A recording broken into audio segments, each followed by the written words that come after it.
Hello friends, வணக்கம் and welcome to my favourite recipes Tamil.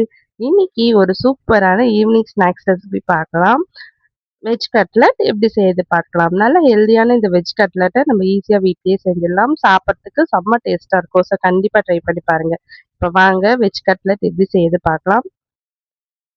இதுக்கு தேவை உருளைக்கிழங்கு, கேரட், பீன்ஸ் இந்த காய்கறிகள்லாம் இருந்தாலே போதும்.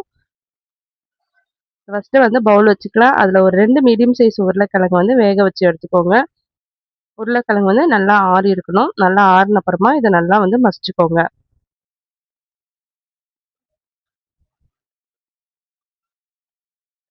இதை நல்லா மசிச்சு விட்டுட்டு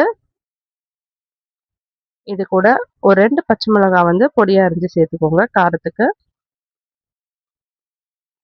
ஒரு மீடியம் சைஸ் வெங்காயம் பொடியா அரிஞ்சு சேர்த்துக்கோங்க.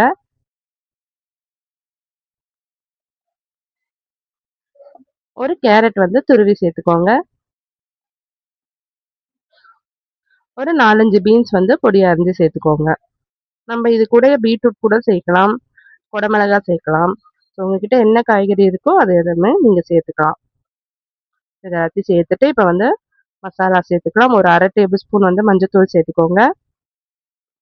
ஒரு 1/2 டேபிள் ஸ்பூன் தனி மிளகாத்தூள் சேர்த்துக்கோங்க. ஒரு 1/2 டேபிள் ஸ்பூன் கரம் மசாலா சேர்த்துக்கோங்க. லாஸ்ட்டாக இதுக்கு தேவையான உப்பு சேர்த்துட்டு இதை நல்லா நம்ம பிசைஞ்சுக்கலாம். இது நல்லா கெட்டியாக நம்ம பிசையணும்.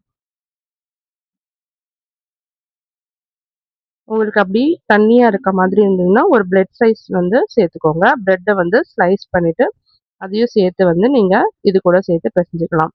அப்படி தண்ணியாக இருக்கிற மாதிரி இருந்தால், இந்த மாதிரி கெட்டியாக இருந்ததுன்னா ஓகே, நீங்கள் அப்படியே செஞ்சிடலாம்.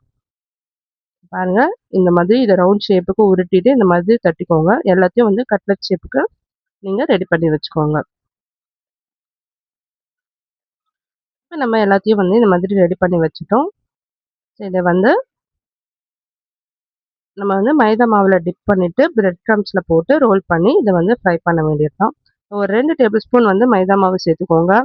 இது கூட தண்ணி ஊற்றி இதை கெட்டியாக இந்த மாதிரி கலக்கி வச்சுக்கோங்க. ரொம்ப தண்ணியாக இருக்கக்கூடாது.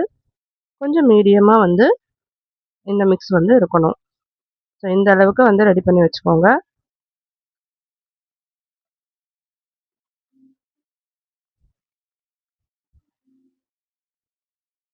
இப்போ நம்ம ரெடி பண்ணி வச்சிருக்க கட்லெட்டை இதில் டிப் பண்ணிவிட்டு 2 சைடும் நல்லா டிப் பண்ணி எடுத்துக்கோங்க. டிப் பண்ணிவிட்டு பிரெட் க்ரம்ஸில் போட்டு இதை நல்லா உருட்டி எடுத்துக்கோங்க.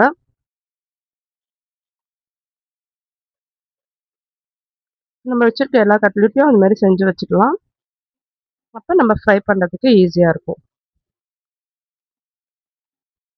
இந்த மாதிரி பண்ணிவிட்டு பிரெட் க்ரம்ஸில் 2 சைடும் திருப்பி போட்டு நல்லா கலந்து எடுத்துக்கோங்க. இப்போ நம்ம டீப் ஃப்ரை பண்ணி எடுத்துடலாம். ஸோ கடாயில் எண்ணெய் ஊற்றிட்டு ஒரு கட்லெட்டாக போட்டு நீங்கள் 2 சைடும் நல்லா கோல்டன் ப்ரௌன் வர அளவுக்கு ஃப்ரை பண்ணி எடுத்துக்கோங்க. ஸோ அவ்வளோதாங்க, சூப்பரான கட்லெட் ரெடி ஆயிடுச்சு. நீங்கள் தோசை தவாவில் போட்டு கூட நீங்கள் ஃப்ரை பண்ணி எடுத்துக்கலாம், கொஞ்சமாக எண்ணெய் விட்டு.